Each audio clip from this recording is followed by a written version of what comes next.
Hello, everyone, and welcome to AC Spotlight. Today, I'm joined by GM Comfortable Gray, professional game master, host of Meet the Magus, and fellow TTRPG educator, sharing his knowledge with his audience. Welcome, Gray. Greetings, adventure, and thank you so much for having me, Michael. It is such a wonderful joy to have you. I've been following your content for a while. It's such an iconic sort of figurehead that you have here, so I just wanted to really get you on, and it's really exciting. Before we get into sort of the deeper questions, first and foremost, what do you think is best for a story? A natural 20 or a natural 1? It's so context dependent, which might be the cop-out answer to that. Personally, I'm more fond of the intention behind the natural 20. You're getting what you want, maybe for free, maybe a little bit more than you expected, and because it's proactive, that's my preference. That's fair. I've gotten other answers that are somewhat similar to that, and also that it is a progressive action or result that moves the story ahead. So maybe that we can all marry these ideas, and they can just be sort of one solid idea. That the Nat 20 kind of trumps a little bit of the Nat 1. Well, first and foremost, once again, it's exciting to have you here. You are a professional game master, been doing this for some time now, for several years. Did you, in your TTRPG history, graduate from the player seat to become the GM, or were you just thrown to the deep end? I actually have been, if you stretch the term TTRPG, I feel like I've been running them for about 30 years, for a long time, and probably running about as early as I was playing, like in kindergarten, bringing the games I would play in my family home. We would do that. And otherwise, I've only been a professional game master for a few years, but actual game mastering TTRPGs, I've been in it for as long as I've been able to really appreciate and read. That's incredible. Yeah, I mean, that's always sort of an early sign. I'm a father with a young human. So you start to see these sort of creative things start to bulb and sort of expand and grow. So it almost seems like the storytelling element and sharing of games was always a sort of like an implementation of you, just sort of like it started to grow from there. It's funny because you're more than just running these games for tables, but there's a content, section behind it. You are making content for people to enjoy and to watch. Was there always sort of this love of also digital media, in addition to storytelling? I had to teach myself as far as the media editing for digital, and there's always been the interest because video, audio, all of these different tools are great for storytelling. And something I never did until I went professional is record my sessions. So there are plenty of things I post on YouTube, but I also have a huge number of unlisted videos that are just for the people in those sessions. Oh my God. My other players are going to grab onto that. I do the exact same thing where I have this where if a player misses a session, if no one, we have one or two people missing, we'll record it and then post it up unlisted for them to view. That's so awesome. Oh man, I met other people who do this. That's great. When at your table, and maybe this is just me, I've started to notice, especially with the actual players I've been able to interview and talk to, when you're making a story, not just for your home game, but you're doing it for as a sort of profession, there's this sort of push to ensure that your game is kind of entertaining and fun to be at. And then you add sort of the content element to it. And now you're not just entertaining your table, but you're entertaining an audience. Has that ever sort of been crossing your mind when you started to draft up like next session recaps or what's going to come up in the next, season of this is not only going to be enjoyable for my party, but also the audience? There are sessions I do that for. Like I have a Patreon specific campaign, which we just had our session 0 for Curseborn. Ooh. And the idea with that is that's just for my patrons. It never hits YouTube at all. That video is exclusive. You'll never find it anywhere but there. And so it's portrayed and recorded and ran a little bit different than say my Wednesday Pathfinder game, which is absolutely just for us. We maybe are a little bit beyond R-rated sometimes, but never like really grotesque or anything. Just we like that it's not going to be released. It's kind of like it wasn't being recorded at all, but it's great to have that for the people who are absent once in a while. Yeah, it's a great tool to have.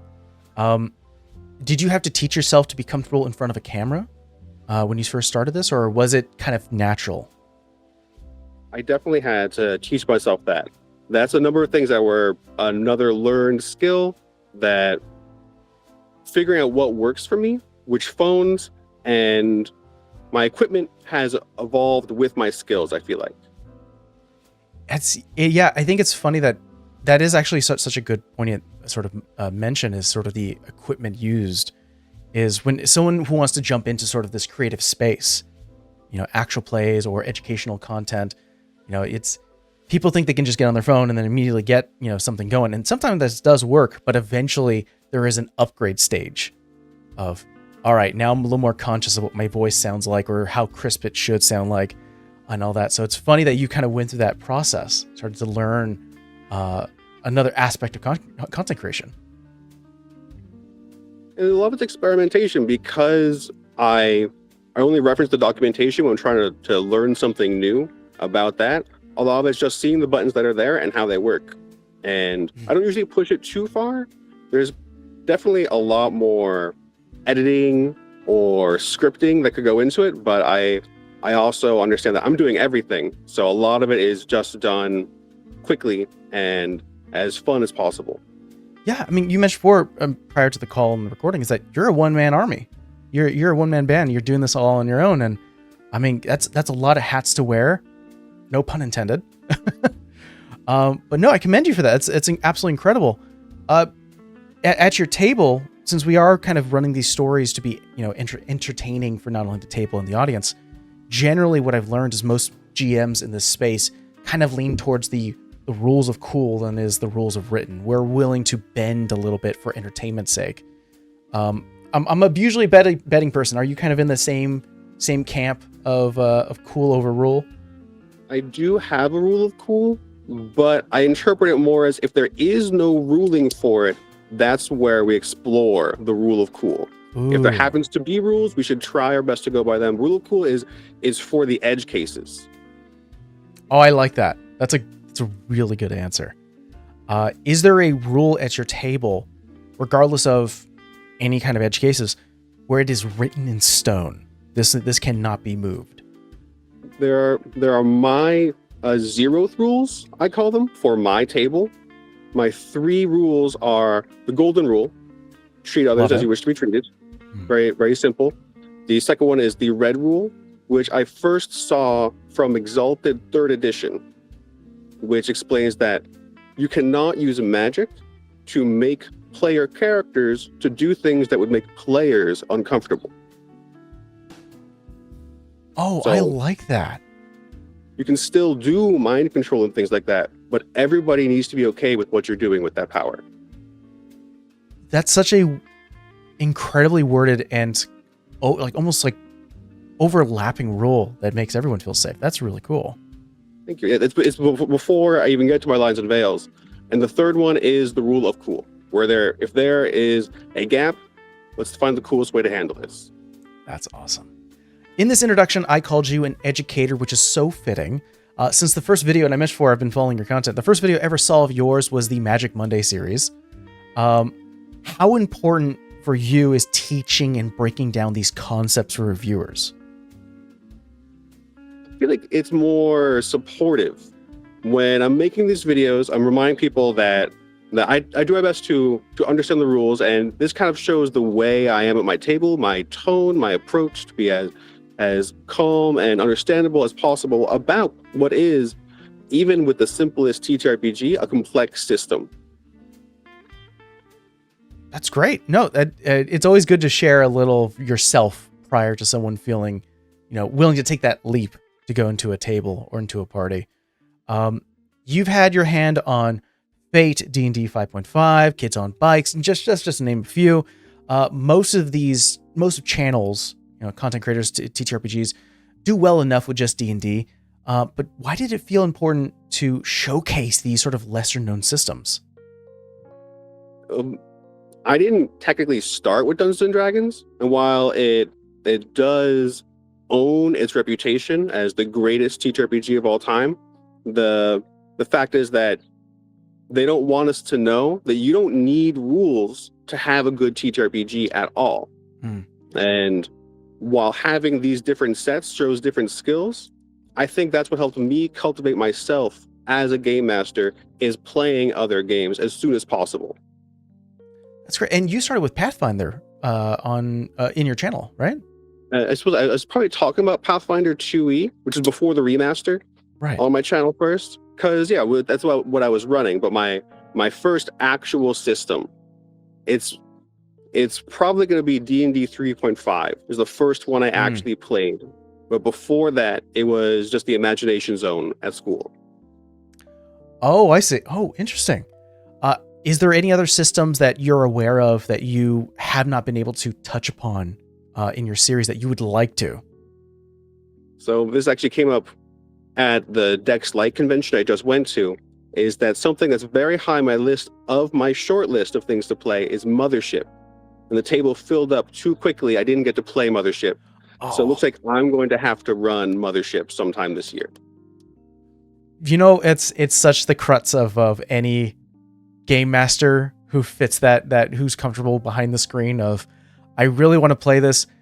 Damn, all the slots are taken or no one wants to. I guess I'll do it.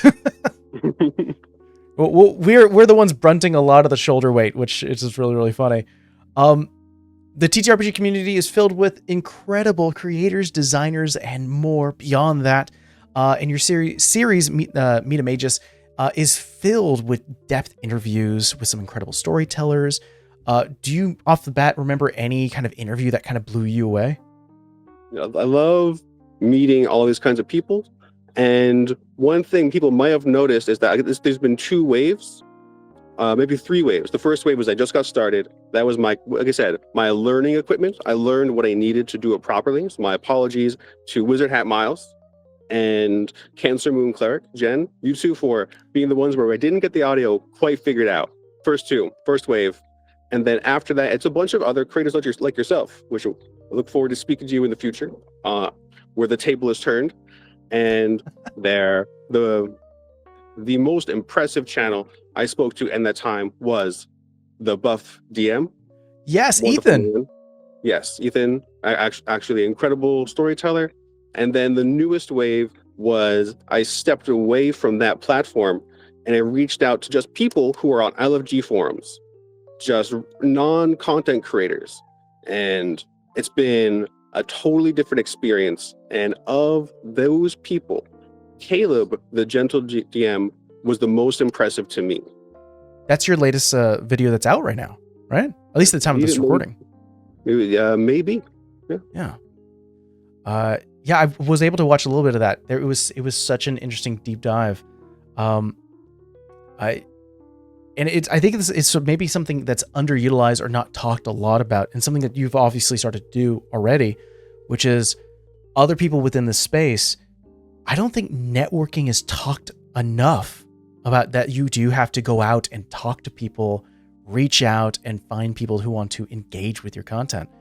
Was that always sort of like something you had to like teach yourself, or is that something you were like, I know how to do this, I know how to reach out to people and like get them involved?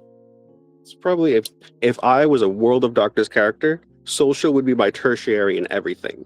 Oh, and networking definitely does not come naturally, nor does self-promotion on my behalf. Oh man. It's funny when you say World of Darkness, my thought always goes from that and then jumps over to Blades, because that was sort of how I skipped and jumped over for that experience. But no, I feel that, and it's funny because a lot of the people within our space, there's a lot of introvertness. There's a lot of like having your own safe area, which is also very important, especially recovery and relaxation, sort of skipping away and having a place for you. But I think it's still important for sort of networking and growing, and collaborating with other people within the space. It just is sometimes, it takes that extra leap, which can be scary. It is scary to reach out to people, but maybe in the example of the Buff DM, maybe he seems like such an intimidating figure, but he's such a sweet man, and he was very happy to speak with me. So especially with the power of instant messaging, you should reach out to people if you find them interesting. Ask them if they have space in their game.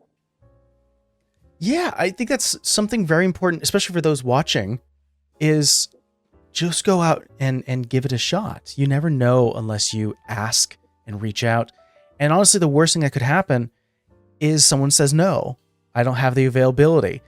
Most cases, and I've got rejections, most cases it's not because of you, it's because of scheduling, which is the killer for the big boss of any D&D thing. Faced that in my Marvel's Multiverse campaign very recently. Scheduling was so hard, but we had to finish the story. Oh man. Well, I mentioned it prior, and we haven't touched too much on it, but something I would love to learn more is that you are a professional game master. You said you've been doing this for a few years.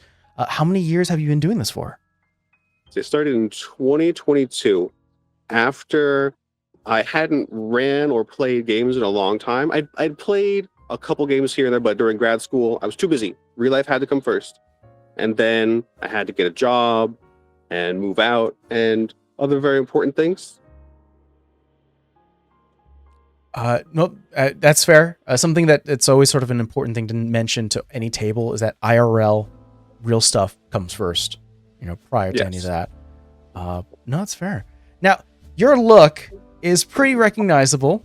What led you to this ensemble and the incredible hat that you currently don? Piece by piece, I've assembled this since going to the Renaissance Fair, which I used to do more when I was younger, and then I picked it back up as an adult, like many hobbies. And started with the hat, got my robes, got my pants, got my belts, and got to expand. I love that people enjoy the hat. It's a comfortable gray hat. Yeah. But I do think I need to switch it up a little bit. Maybe try new material. Would love to see. That would be awesome. New variants of the comfortable gray. Is that your only one? Do you have multiples? I only have one more hat after this one, but it's a straw hat. Interesting. I mentioned this prior, but you are not just a pro GM. You're not just an interviewer. You're not just an actual play. Not only are you a professional GM, interviewer, actual player, and beyond, you've also created something called Peacefinder. I did my own due diligence, but do you mind telling people at home what Peacefinder is? I would be happy to. Yeah, I actually had the privilege of running this again at the convention recently in person. First time running it, besides in my head, which I feel like counts in those simulations. Right. And then when I first read the book for Pathfinder 2e, I thought that the 3-action economy was really good, and something about it made me think about speedsters, super speed characters. And it's always been a very difficult thing to convey in a game, but the way Quickened works in Pathfinder satisfied me. And that inspired me to create the entire Peacefinder, where Pathfinder is the fantasy, Starfinder is the sci-fi. This is the modern superhero fantasy for a D20 Pathfinder system. Interesting. When it comes to creating your character, like you mentioned, sort of obviously the speedster, is there a wide variety of like different types of heroes you can play as? I think I've got a pretty good bandwidth of possibilities in the core. As I'm the only one writing, editing, or anything, I have tried to keep control of the scope. And with that, there's new classifications for the type of superhero you are, rather than having like a ranger or something that might be a blaster. And so that covers the role in the party. And then what we really look at are what I'm calling archetypes to describe how they use things to achieve their role. And so that way you could have an arcane spellcaster who is a brick, which might be like the champion or guardian type character, or a shifter who transforms into animals or these different domains like energies. Interesting. Oh, like a live wire kind of character who turns into electricity or something. Yeah. That's so cool. With D&D, when people want to play an elementalist, like I'm purely a fire character, they need to limit them with role play. The wizard technically can choose all these spells, and some of that is happening where if you want to limit your character, and that's just where you get more hero points by embodying the concept better. Oh, that's really great. It almost incentivizes your players to kind of stick to what they've built instead of kind of being the Swiss Army knife because all the features allow them to. Yeah, it would make no sense that one day Batman was able to fly. You know, just No. makes sense. Well, incredible. Thank you so much, the GM Comfortable Gray, for joining me today. Do you mind telling people where they can find your adventures? No problem. Thank you so much for your time, Arcane Circle and Mike. You can find me, first of all, on Patreon. That's my monthly where I'm exploring all these different systems. We're doing a bunch of mini campaigns to try new TTRPGs. So right now it's Curseborn. We'll see what's next. If you come join, you can have a part of that vote. Otherwise, I do run games on Start Playing and Arcane Circle. And really just reach out if there's something you want to try. I really only have space for one-shots right now, but maybe we'll find a campaign or pre-RPG days coming up. Who knows when this video comes out? Yeah. Well, thank you so much again. And for you watching, thank you so much. And we'll see you guys next time. Bye.